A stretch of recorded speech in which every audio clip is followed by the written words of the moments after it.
Of the 25 years, One Piece is finally revealing everything. Excuse me, why Luffy's god-free powers was only the beginning, as the origins of Sun God Nika in the ancient kingdom he was from is confirmed by Vegapunk's announcement to the World Boxer wins over 1,100 chapters. Order has already revealed more than you think, including the true history, and by using my book, we are going to uncover everything but journeying through the past to the present. Yep, let's rewind 5,000 years back from the current story.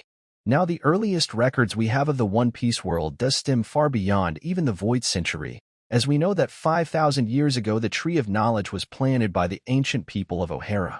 Similarly, Erebana Palace in Alabaster was built 4,000 years ago. So it's safe to say by this point, civilization was quite active all around the world. Meanwhile, the moons orbiting the planet were also advancing. Through a Nils cover story we learned about Burka, the ancient civilization on one of the moons which had advanced technology called automartyrs. We know that the Burkans, the Shandarans, and the Scorpions all lived together. However, once the moon had been stripped, bare of its resources, its inhabitants were forced to descend onto the planet of One Piece. From this information, we can deduce that the Lunarians are also from a moon. You got lunar right in their names. They got wings like all three of the other groups. Just makes sense. Speaking of things that just make sense, when Robin was reading the Pawnee glyphs in Arabasta, she mentioned something called the Age of Heaven. Though she was hiding intel about Pluton from Crocodile, this still holds weight as its specific knowledge could have been obtained back at O'Hara. So the Age of Heaven started when all these races evacuated the moons. After all, if I saw 100 of these winged beings descending from the sky, some of them even having halos, and you better believe that I would think they were from heaven as well. Not only that, but the Lunarians used to be known as a kingdom of gods which existed on the Red Line before Mary Joao was constructed. The people from the moon found new homes on either the Red Line or the Sky Islands, and just like Luffy had, humanity below them would see their shadows and think of them as deities existing above. And so, became known as the Era of Heaven. However, over time the Sky people fell into obscurity and myth, and 1,500 years before our current story we would enter the Age of the Sea Circle and by extension the current date system used to retain the One Piece world. Meaning this would be our starting point for the year zero. Eras tend to be representative of the age and values associated with the people who lived within them, and so this era was known as the Sea Circle, as this is wherein the world had mastered the Grand Line, one big circle which wraps around the globe. Because of this, the age of exploration was in full swing.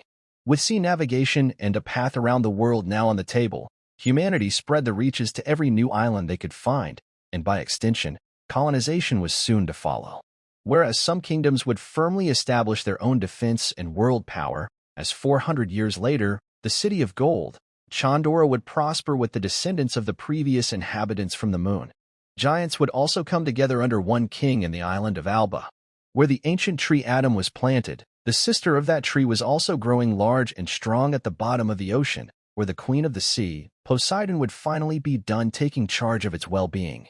And it looked forwards in relocating her people back to the land. The Eve tree had grown far enough through the Red Line where its maintenance was handed over to the Lunarians. Another 100 years later, Zanisha would be born. This later giant elephant's existence would be key to the coming events that would shape the entire course of history as we know it. The country of Wano would also be established as a major player during this time, alongside the most important nation of all, the ancient Kingdom of Dawn. For now, we will use that as a placeholder for its name. The Kingdom of Dawn would prosper to become the strongest world power in its time, mainly due to the diplomatic relationship and advancement of technologies through collaboration with the people of the moon alongside other races. However, not every part of the world was going through a renaissance, as races like the long-arm and long-legged tribes were forced to fight between themselves over their limited resources in the land, leading to the millennial-long conflict which still goes on to this day. Other races like the Tuntatas would be forced to appease humanity.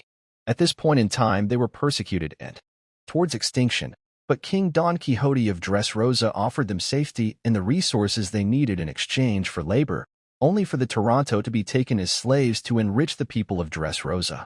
However, the Torontos weren't the only ones. In fact, hidden from the modern world is an entire era of slavery. Other nations governed by human-like figures would choose to progress due to this means as to compete with the technological power of the Kingdom of Dawn. Yeah, but not having robots kind of leaves you in a pretty bad disadvantage, so they needed slaves. As a response, a man from the Kingdom of Dawn would journey through the world, liberating those who are oppressed where with a new power of Sun God, Nika, he would spread happiness and freedom everywhere he went. However, he failed. This point in time from roughly the years 600 to 700 is known as the Void Century.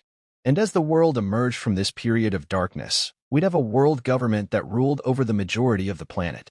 But what's happened over these 100 years that allowed one single group to overwhelm everyone and everything that was thrown at them? In reality, the World Century is the story of a world war between two groups. First, the Great Kingdom of Dawn, who spread their influence to every corner of the world. It was led by a man with mysterious powers to shape reality to his will. The original Joyboy, who stood as a symbol of peace and equality.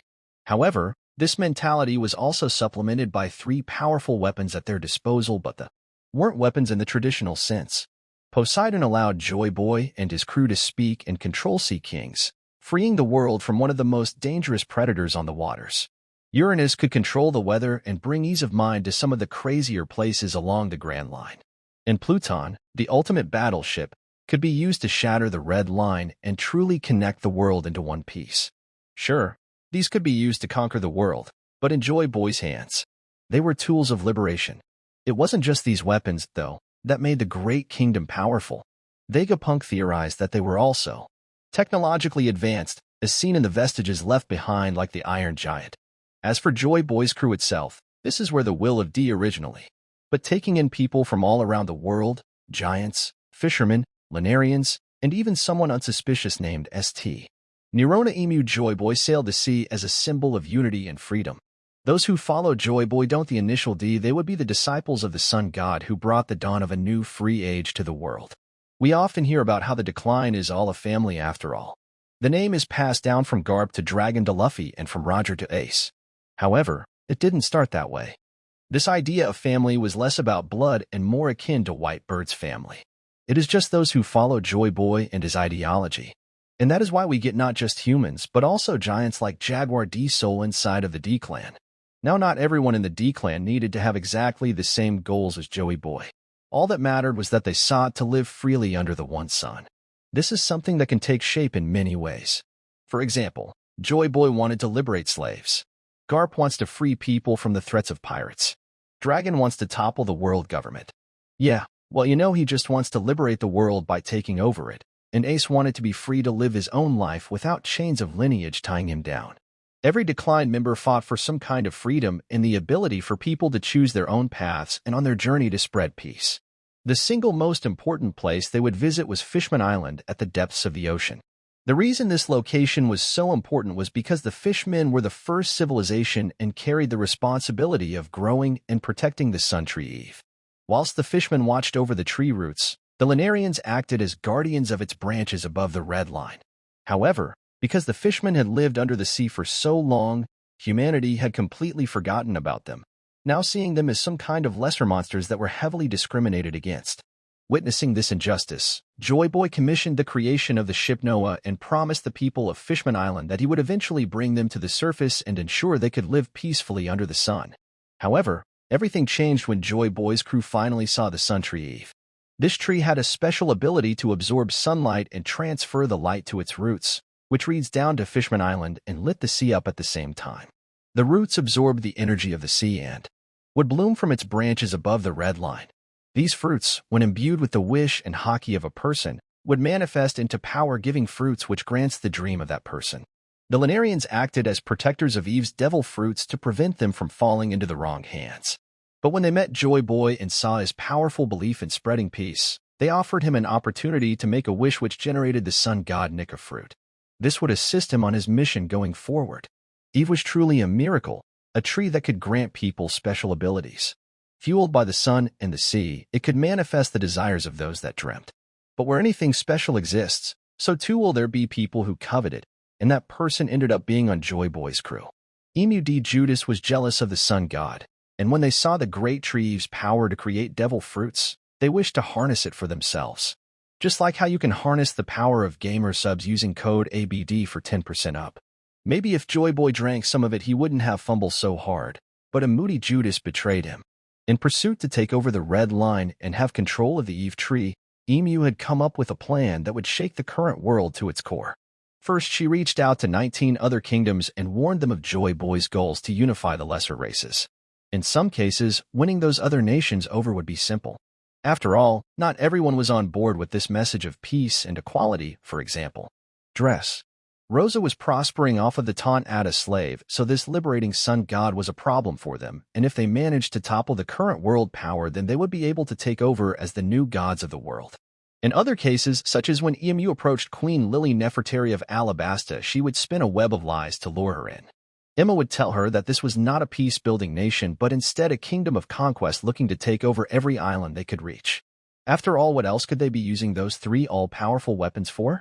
As a result, these 20 royal families and their kingdoms would form an alliance and launch an all-out war against the Kingdom of Dawn. But this was only under the condition that Emo would be able to cripple their defense from the inside.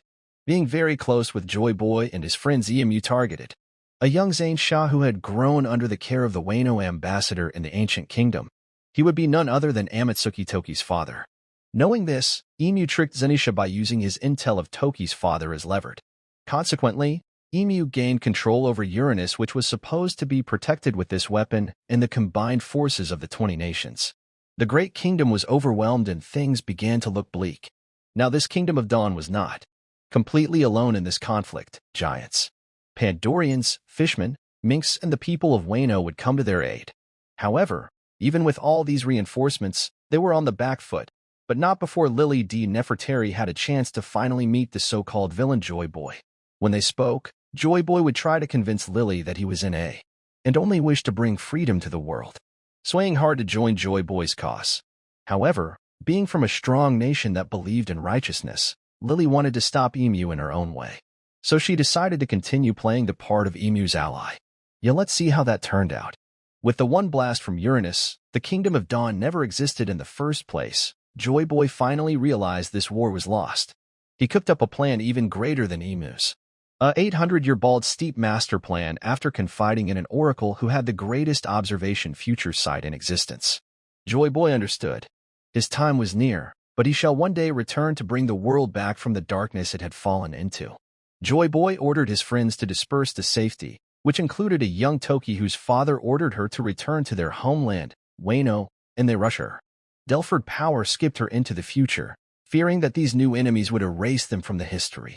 Joyboy reached out to the Kazuki family, who had just discovered a new way to create inscribed messages on indestructible stone cubes called Pawnee glyphs. Since the war came to its end, the people of Wano would also take Pluton and hide it, flooding their own country and building a new one on top of its ruins. Then they sealed themselves off from the rest of the world and remain in isolation to this very day, of course. Joyboy knew that he would never be able to keep his promise to the fishmen at this rate of bringing them to the surface. And so he had the people of Wano create a pony glyph, apologizing to them and vowing to one day return and fulfill his oath. Finally, he hid a message for the future on Laughter Tale and right after went full throttle to attack Marie Schwa where he would die, leaving his gigantic hat behind for Emu to store away with Joyboy. Out of the way, Emu would take the 19 kings to the top of the red line where the sun tree had grown. Most of the Lunarians had been killed in the war, and with the threat of another attack from Uranus, the remaining Lorians were forced to go into hiding. It was here that these 20 kings would create the world government, dubbing themselves celestial dragons and planting their hoofs firmly upon the people down below. They constructed their new homeland of Marie Schwa and harvested the devil fruits from the sun tree Eve Drew solidified their rule. No one could oppose them anywhere, however. Most of the rulers were overjoyed from becoming the de facto kings of the world. There was one who was riddled with guilt, Queen Lily Nefertari. She had been unable to store Emu and blamed herself for It's captured these stones. She was entrusted to deliver it to Marie Schwab, but on the way she claimed the remaining resistance attacked her and took it away. This mistake would forever haunt Emu till this day. But to make matters more, Sus Lily left the Celestial Kingdom, giving up her right as a god of the New World. She would cover her tracks by stating that she had lost the right when she failed to successfully bring back the pony glyphs. This excuse convinced Emu, but Lily mysteriously disappeared, leaving her brother to take on the throne of Alabasta. But things were getting interesting in 102 where Zenisha would be punished for being tricked by Emu and letting her get a hold of Uranus. As a result, Zenisha was sentenced to wander the ocean. We would then enter a new era with the world government ruling the seas to establish the unjust and discriminatory authority of the celestial dragons who all by this point would have eaten the devil fruits bore by the Eve tree. However, the devil fruits would only protect them until the first generation of celestials had passed away. After that, the fruits would be reborn into the world and anyone could find them. Time was on the side of the people, and knowing this, Emu wished to make their greatest strength into their ultimate weakness. By forbidding anyone from talking about what had happened, Emu could weaken the resolve of their subjects. By the time the devil fruits made it into the hands of humanity so that they could actually fight back, they would not even remember what they were fighting for. But even so, how hard Emu and the world government tried. The will of D managed to survive and was passed down through the annals of history from like-minded people who would make themselves the enemy of these new gods right at the end of the Void Century. The government then starts the construction of the island bridge known as Tequila Wolf. This bridge is still under construction 700 years later without even reaching a single island. Their goal is to connect the islands of the world, but instead it becomes a symbol of Emu, and the guru says hollowness.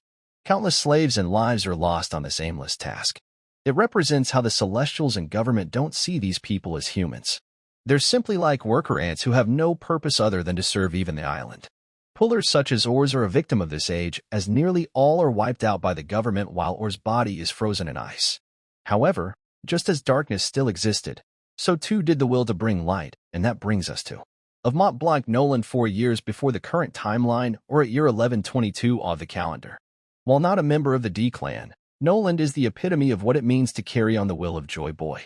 When Nolan found the suffering dwarves of Greenbit, he stood with them and protected them from slavers of Das Rosa, ultimately freeing them just as Joyboy would have done. But Nolan's connections to Joyboy would continue when he landed on Jaya. The Shandorians of Jaya were some of the last remaining people who stood with the ancient kingdom of Dawn and remembered the Sun God. However, over 400 years of this history being passed down generation by generation, it had become warped. This is where Nolan comes in. When he finds Calgary and sees the Shandorians trying to sacrifice someone to appease the Sun God, he calls out the flaws in their worldview, saying, "Sacrifice this lives, that how does that make your gods happy? If your gods value your lives, wouldn't they have contempt for these ceremonies by bringing their current beliefs about Nika into question?" Nolan frees the Shandorians of their fear and reliance on the Sun God by treating their seasickness epidemic, allowing them to live freely once more, ironically in this instance showing that sometimes the will of D must side against the Sun God. Or at least the image people have of it. Some glimmers of light did start shining 200 years ago when the world government made an alliance with Fishman Island after centuries of discrimination.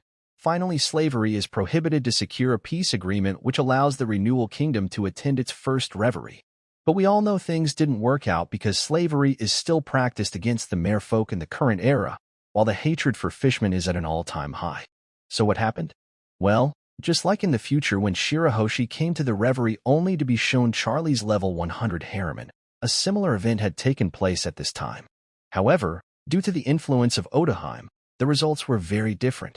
This time around, due to her goodwill against Misgard, he saw the wrong in the celestial ways and protected Shirahoshi from becoming Charles Slate. But 200 years ago, no such goodwill could be found. Thus the mermaid princess of that time was turned into a slave of the Celestials. That's why the ancient robot on Haggard was also activated to try and get her back. Currently it activated by Luffy going Gear 5, something to do with Joyboy's energy compels it to act. Another piece of artifact that wields similar powers to Nika seems to be the steroid drug pills ingested by Holy Jones. These pills must have been a creation of the Ancient Kingdom or the Allied Kingdoms trying to replicate the power of Joyboard. However, just like the defective fruits created by Vega, Punk, the effects of these pills had downsides, one of them literally turning your body into an old man. Similar to when Luffy overuses his Nika powers. But unlike Luffy, who can pump his heart back up again, Hoodie couldn't. So what if these pills are actually the power source for the ancient robot? And 200 years ago the contents of the Tamati box was open and used by a rogue unit to allow the robot to scale the red line and save the princess, paralleling the actions of Fisher Tiger in the future too. Moving on to 100 years ago, quite a lot of things start to happen. From Dorian Braggy starting their new The Verts of Brook, Roger Rocks, Garps. All the big players of the previous generation which converges halfway through the century during the events of God Valley 38 years ago. Now, if you guys want to learn more about that, then watch this video on screen, right?